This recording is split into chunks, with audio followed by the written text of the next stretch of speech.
Hey everyone, welcome back. We're still feeling the heat here at the Godzilla vlogs.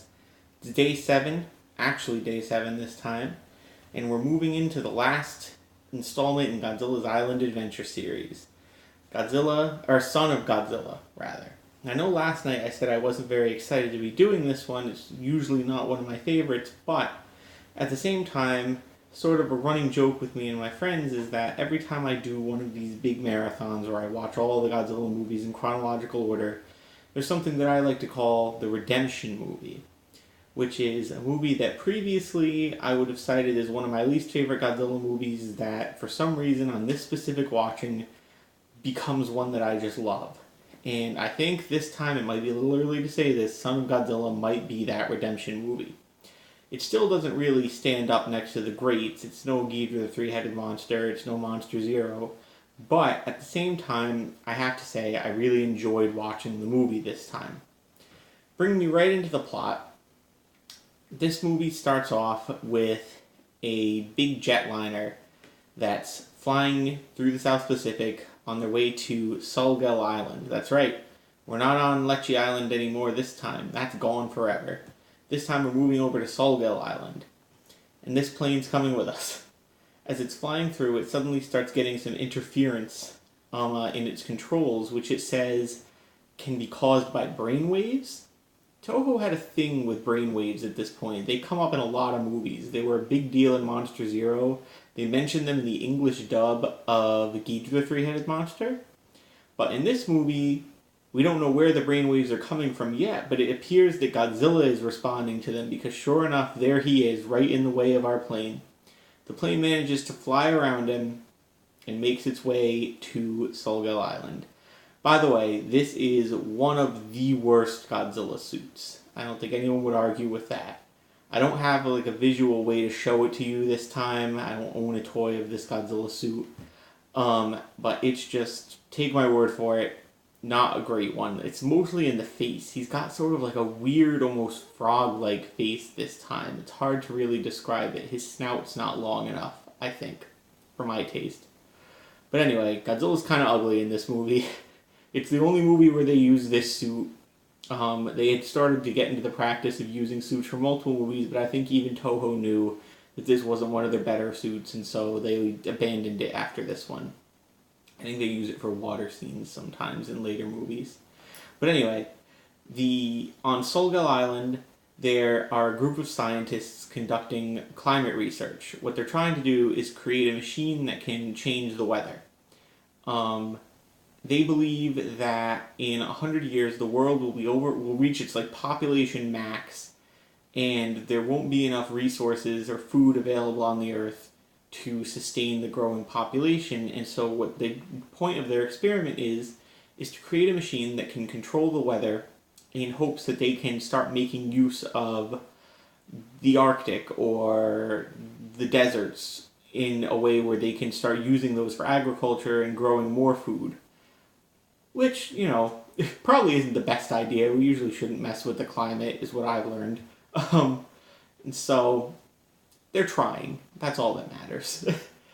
But they notice the plane flying overhead, and they run out thinking that it's some food being dropped off for them. And sure enough, it's not food, it's a reporter, Mr. Goromaki. It's not the last time we'll hear that name in the Godzilla franchise, but it is the last time this character will appear. Toho liked the name Goromaki, they used it a few more times. And Goromaki is a reporter.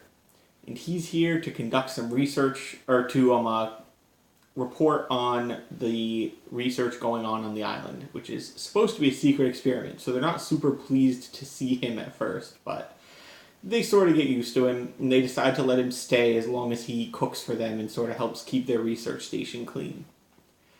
We meet all the other scientists on the island. There's a lot of main characters again this time, but only a few of them are really important. There's the professor, who is almost exclusively referred to as the professor, who's the lead scientist in charge of the experiment. He's always got this big pipe in his mouth. He's a fun character. There's sort of his second in command, who's played by Dr. Serizawa's actor again. He gives a great performance in this movie. And then there's just sort of a group of other scientists who more or less are the lackeys. So once Goro's on the island, once he's working with the group, he starts to realize that this island isn't exactly your average everyday South Pacific island. First thing that happens is he gets introduced to a roving group of giant praying mantises that are going to be one of our big villains for the movie. At this point, they're not huge yet. They're really a little bigger than human-sized. And these are called the Kamacuras. They might actually be called the Kamakura, because I couldn't quite make out the S sound when they were saying it in the Japanese version. But in the dub, I had always heard it pronounced Kamacuras, and so that's what I've always called them. And the Kamacuras are a pretty cool-looking monster. It's a puppet, and it's, like I said, a giant praying mantis. It's not green, it's sort of tannish red colored. It's got these big yellow eyes, big praying mantis claws. They're pretty cool looking, actually, as far as the more, like, basic Godzilla monsters go. And they're going to be one of our main antagonists for the movie. There's no human antagonists this time. All the humans are good guys in this movie. And after we see the Kamacuras for the first time, they kind of just have to drive it away from the camp. Apparently they're sort of a bother here. The Godzilla franchise has really adjusted to a world where humans are just kind of used to living around giant monsters. This whole thing, them being on the island and finding a species of giant praying mantis, they're not even shaken by it. They're just going to keep conducting their research. If one shows up at the camp, they just kind of drive it off with rifles. No big deal. And so then they decide that they need to eat something. So Goro has to cook for them. And he finds out that there's a type of fresh produce that grows on the island they call Sulgal parsley. It's just kind of this leafy green that you can find growing in the jungle, so they send him out to get some. And as he's looking, he comes across this girl sort of like swimming in the ocean. And this is interesting because in this movie there is no native race on the island. And they make it clear that they checked and made sure that there was no native race on the island before they started conducting weather experiments here. And so when he first comes back and reports that he found a girl swimming in the ocean, no one else believes him. So of course, the next day he decides he's going to go out and check again. And as he's out, they decide that they're going to conduct the first actual test of their machine. How the machine works is it sends up 2 probes on weather balloons, pretty much. The first one floats up and explodes and sort of like gives off a smoke almost. And the second one is radioactive somehow. That one floats up in another weather balloon and explodes as well. And I guess depending on like at what altitude they explode, it controls how the weather is going to change. And so they sort of put out an alert to have Goro come back to the base. He runs back, he doesn't see the girl, but he sort of shouts out that if she's out there, she needs to find cover because they don't know how this experiment's going to turn out. And so they send up the first balloon, they explode the first balloon, no problem.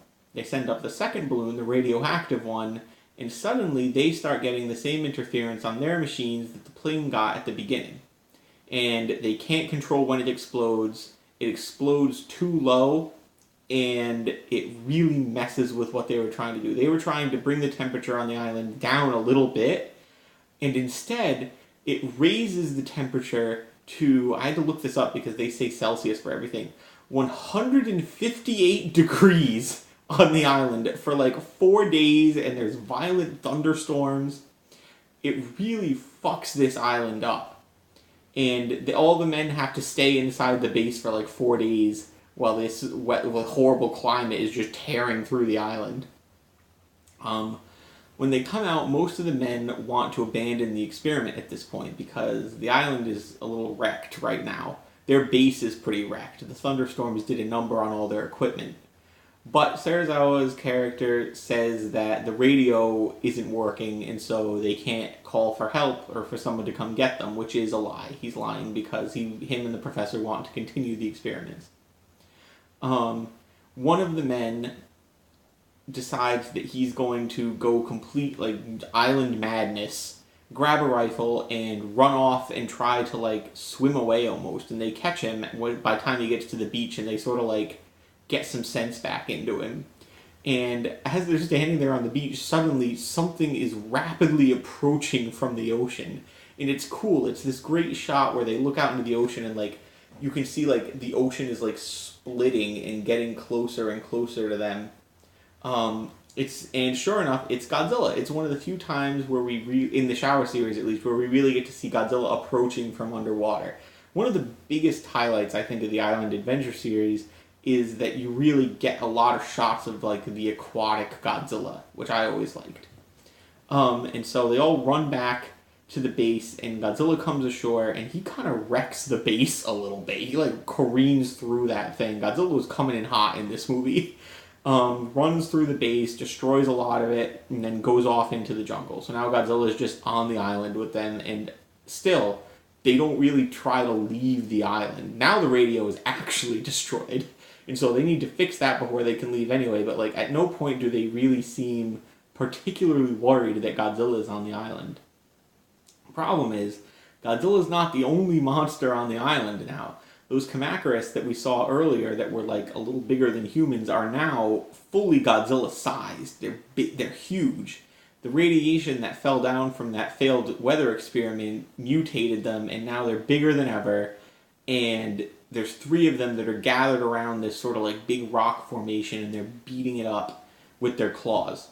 By the way, by this point, the native girl has found the camp and tried to steal some stuff from them. Goro followed her back to the cave that she's been living in, and we've learned that she's not actually a native of the island. Her father was an archaeologist, I believe, stationed on that island during World War II, and he decided not to leave when the war ended. And so him and his family have just lived on this island. Her mother died in childbirth, and he died not too long ago, I guess. So now she's just living on this island on her own. It's the only home she's ever had. And I thought that was cool. Just a cool little plot point. And so now she's going to be fully in with the main characters, the whole movie. She becomes one of the most important characters, actually, I'd say. And so, anyway, the Kamacuras found the big rock formation. They're beating at it with their claws. It starts to collapse, and there's this big egg inside. Godzilla movies love big eggs. And they start beating on the big egg, and it cracks open, and what comes out is disgustingly ugly. It's the son of Godzilla. They don't actually, I don't think, ever give him a name in this movie, but he does have a name. It's spelled Manila. I've heard it said Manila, but I usually hear it pronounced Minya, so I'm going to call him Minya. And Minya is just awful. It's been overstated in the Godzilla fandom how awful Minya really is. I think they were trying to make him cute, but in doing so, they just made him, like, horrifically ugly. And, like, the normal suit is ugly, but he's even worse when he first comes out of the egg. Like, in case you're wondering, this is Minya, this little guy right here. He's not very appealing looking, and he also doesn't really look like Godzilla. He looks a little more like the Godzilla that's in this movie. But he still doesn't really look like Godzilla that much. Toho tried to make him cute, and they just sort of really failed at it. But in terms of character, he's actually kind of fun in this movie. I will go out and say that I like Minya in this movie. So Minya comes out, he's just been born, and the Kamacuras are ready to devour him. They're smacking him with their claws. They're trying to get him open so that they can start eating. And he's crying out for help. And something answers him, here comes Godzilla. And Godzilla really lays the smack down on these Kamacuras. One of the reasons I think I like the Kamacuras so much is that there's always a ton of them, and they go down so easily. Godzilla fucking wrecks these things. Like, it's not like one of the fights where it's sort of like give and take. The Kamacuras give him a little, he gives the Kamacuras a little. Every time he gets his hands on one of these, like, he knows that they're like nothing, and he treats them like nothing. He grabs them and just starts like smacking them into the ground. Like, he'll grab one by the torso and just start beating it into the ground. He like blows fire on them and they explode. It's awesome. Watching Godzilla just tear into the Kamacuras horde is fantastic. Sure enough, though, one of them gets away. Godzilla kills 2 of them, though. And Godzilla and Minya sort of have this moment together where Godzilla looks at him and Minya sort of looks at Godzilla, and Godzilla kind of has the same reaction to Minya that a lot of people watching the movie have, which is disappointment. Godzilla at first seems like he's kind of gonna leave Minya behind because Minya's newborn. He can't really walk yet, so he's kind of trying to like crawl after Godzilla. And eventually Godzilla goes back for him and sort of puts his tail down, and Minya gets up on the tail, and Godzilla drags him away. In that in-between time where it looked like Godzilla was going to lead him, though, the girl, Saiko, I think her name is, finds some fruit, and she starts feeding Minya the fruit, and they become friends. And by the way, every time she throws the fruit to Minya, like, she's not right next to him, and he doesn't, like, bend down to eat the fruit. She throws the fruit, like, fucking 100 feet into the air for Minya to get. She'll be standing like a football field away from Minya, and she'll just like underhand toss the fruit, and it'll fly like wild directly into his mouth. I love it. Every time I saw it, it made me laugh, and I enjoyed that a lot. And so her and Minya become friends, and then Godzilla comes back and gives Minya a ride on his tail, and he pulls Minya off. That was a horrible way to say that. He does not pull Minya off. This is not that kind of movie. He pulls Minya away on his tail. That was awful. And then we get some time with the humans again. One thing this movie does really well is the pacing. They go back and forth between the humans and the monsters a lot. The fact that there isn't a human antagonist means that we get a ton of time spent with the monsters in this movie. And the human plot at this point is really about them trying to fix their radio and get off the island. So, back in the cave, the humans have moved most of their equipment down into a cave now, and that's where their base of operations is. And Godzilla and Minya have sort of camped out near this big sort of like volcanic lake. And Godzilla is in full dad mode now, but he's like a really shitty dad. He has no patience for Minya in this movie. He's consistently just frustrated with the fact that Minya isn't like already a fully adult Godzilla. We'll get more into that later when we get to like one of the best scenes in the movie, but for now, back at the base, a lot of the human characters have come down with this like fever. It's like Sol-Gel fever. Saiko knows about it, and she knows that the cure for the fever is this red water. It's the red water from the volcanic lake where Godzilla and Minya are living. And so at first she's a little cautious about going there because to get to where Godzilla and Minya are, they have to cross through what she calls Kamunga's Valley. And at first no one knows what that means. We're going to learn later though. But Goro agrees to go with her, and so Goro and Saiko go off to get the red water. They get to the lake, and this is where we get the great Godzilla being a dad scene, where Godzilla is going to teach Minya how to use his atomic breath. And so Godzilla shoots his breath first. Minya's just kind of like looking at him. He's not really sure what's going on. He's clearly a little afraid. And Godzilla's response is to like threaten him. He like puts his hand up like he's going to smack Minya.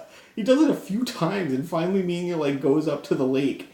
And he tries to breathe fire, but all that comes out is like a smoke ring. And it's a little adorable, actually. I hated it when I was a kid, but now I think it's cute. He can't breathe the fire yet, but Godzilla is not taking that for an answer, so he makes him try again. And this time, right before Minya's about to try it, Godzilla stomps on his tail, and Minya freaks out and is able to breathe the fire. And until after that, Minya can do the atomic breath all the time in the movie. It's a great scene, and Minya's just like, very pleased with Godzilla at that point, and Godzilla's just kind of like, yeah, whatever. They just kind of go to sleep. And Goro and Saiko just kind of watch this whole thing go down. They're also enjoying watching Godzilla in dad mode. And then they get the water out of the lake, which at this point can't be safe, because they just breathed pure radioactive fire into that lake. But whatever, they forget about that part in this movie. They never bring up the fact that there's water is probably intensely radioactive right now. But they bring it back, they give it to the men that have the fever, and everyone's cured. But before they manage to cure everyone, the same guy who got like Sol-Gel madness earlier gets like fever madness now, and he grabs a rifle again. And he, like, shoots the professor in the arm, and he's, like, trying to get out. He wants to go home. Um, and they manage to sort of like calm him down, and they give him some of the red water, and he gets better. And this is the last time that character goes through like his madness period. He gets 2 separate scenes where he just loses his shit for like 2 minutes. It's funny. Um, and then we get more scenes of Godzilla and Minya. There's this great one where Godzilla's sleeping and Minya's just kind of like bored and trying to jump over his tail. Godzilla sleeps a lot in this movie, and every time he falls asleep, Minya just kind of like is trying to entertain himself. The tail jumping scene is good because Minya keeps like jumping directly onto his tail, and Godzilla keeps looking up and giving him this look like, "The fuck are you doing? Like, lay down, stop bothering me." But Godzilla just kind of isn't really into the dad thing in this movie. And so so Minya's wandering around, and he comes across Saiko and Goro again. Saiko starts throwing the fruit to him again, and then Godzilla shows up because every time Minya wanders off, Godzilla has to go look for him. And Goro and Saiko run off when Godzilla shows up, because even though Godzilla's the good guy in these movies, the humans are never really like comfortable around him. They still recognize that he's very dangerous. He's still an animal. He'll still hurt them. And so Minya doesn't want to leave because his friends are there, and he kind of like falls down on his back and starts throwing a tantrum. And Godzilla clearly has no idea how to handle this. And so he just grabs Minya by the tail and just drags him back to wherever their little house is by the lake.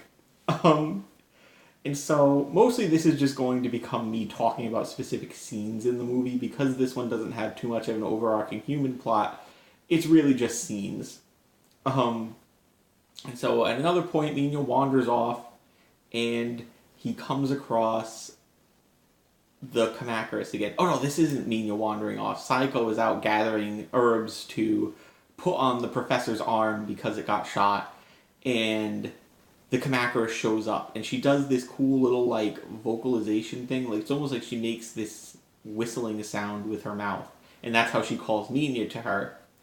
And Minya shows up, and he tries to fight the Kamacuras, and he kind of like blows his smoke ring, and it hits Kamacuras right in the eye, and it hurts him for a second, but that's the only good hit Minya gets in the whole fight. After that, Kamacuras is just wailing on him. And that's kind of funny. Kamacuras, like, he gets that one hit in, and he's clearly very confident with himself. And Kamacuras just walks up and hits him once on the shoulder with his claw, and Minya's just like... It's like when you see, like, a boxer get punched really hard in the face, he's got that moment of, like, oh, and then he, like, just sort of, like, falls backwards for a second and collects himself. Like, this is the moment where Ming is really rethinking the decision of taking on this monster. But now it's too late. And so he gets up and he keeps trying to fight, and Kamacuras, like, smacks him again, and he, like, spins around a couple times. And he starts screaming because he wants Godzilla to come and help him. And so then, I'm pretty sure they just escape at time. Godzilla might show up. No, Godzilla does show up. He drives the Kamacuras off again. And I'm trying to remember the scenes. I just watched it, but I'm trying to remember, like, the order of these scenes almost, because it's really just, like, little vignettes of things that happen with Godzilla and Minya and the other monsters on the island and the human characters. So I'm just going to tell you the rest of the human plot first. The humans decide that they manage to fix the radio again. They decide that the only way they're going to get off the island is if they activate their weather weapon again, or their weather tool again, and bring the island's temperature down to freezing so that they can freeze all the monsters and sort of like move around freely and be able to get off the island when the rescue ships come. And in the meantime, while all of that is happening in the human plot, Minya's wandering around again. No, this is during the Kamacuras fight. Minya kicks a rock, and it falls down a pit, and in that pit, it wakes up Kumonga. And Kumonga is like the big bad of this movie. And Kumonga is this huge spider. And like, I said Kamacuras was kind of cool. I said Ever was kind of cool last night. But Kumonga is like the coolest sort of basic, just a giant version of of a normal animal Godzilla monster. Like, Kumonga is... I can't describe it to you well, and I don't have anything visually to show you for Kumonga. But it's this great puppet. It's enormous. It's got, like, these jeweled eyes, almost. And so Kumonga comes crawling out of this pit and starts attacking Minya with its silk. It shoots the same webbing that Mothra shoots out of its mouth. And Minya starts getting webbed up, and he starts screaming out for Godzilla to come help him. And at the same time, this is when the humans are trying to shoot off their weather tool again to try to freeze the island. And now Minya's calling out to Godzilla again, and it's causing that same interference. We learned that the interference was caused by Minya trying to contact Godzilla. And so they're a little worried that the weather tool isn't going to work again. And then we get one of my favorite parts of the movie, and I think this is the only time this happens in the Godzilla franchise, which is that the villain monsters fight each other. Kamacuras and Kumonga have a very brief fight. Unfortunately, Kamacuras doesn't get to put up much of a fight, because Kumonga just kind of webs him up right away, and just walks over, and she's got this cool little stinger that comes out of her mouth, and so she stings Kamacuras with it, and Kamacuras dies. And Minya's screaming out for help, and Godzilla comes walking in, and at the same time, the humans are able to detonate their second radiation thing, and so now the island is going to start freezing. They get contact with a rescue ship, and so a rescue ship is coming for them, and so they run off to try to get to the beach to get to the rescue ship. And now Godzilla's on the scene, Kumonga's there. Godzilla and Kumonga are going to have their big fight. And honestly, I always forget how good of a fight Kumonga puts up against Godzilla. It shoots the webbing at Godzilla. Godzilla gets webbed up pretty well. Kumonga takes a pretty good bunch of hits in this movie. Godzilla shoots it with the fire a few times. They just have a good fight. Kumonga manages to sting Godzilla directly in the eye, which is pretty cool. Godzilla takes a decent amount of eye trauma in these movies. I'll start bringing them up as they happen, but this is the first time. But eventually Godzilla is able to defeat Kumonga. It's cool because Godzilla's beam isn't enough to kill Godzilla's beam alone isn't enough to kill Kumonga, but when Godzilla and Minya shoot their atomic breath together, Kumonga sort of bursts into flames, and that's all she's got. But the fight is good. It's better than the Godzilla Ebirah fight, I think, in my opinion. And I liked that fight, too. And so that leads us towards the end of the movie. It starts to snow on the island. The humans get on their rescue ship and start sailing off, and they see this surprisingly tender moment where Godzilla considers leaving the island, but Minya's starting to get frozen by the snow. And so Godzilla goes back and kind of has this nice little embrace with Minya. And it's a nice little ending to the movie. It's very tender. I recommend this one. Actually, surprisingly enough, I think that this was a pretty good movie. It's fun. It's silly. It's hard to take seriously, but I don't think you're supposed to take it seriously. You get to see Godzilla be a dad. And honestly, I kind of love it. And so, tomorrow, winter's here again. We head away from the Pacific Islands and we go into the entire world. Because tomorrow night, it's destroy all monsters. And the whole world is fair game. I'm really excited to talk about this one, and so I'll see you guys then.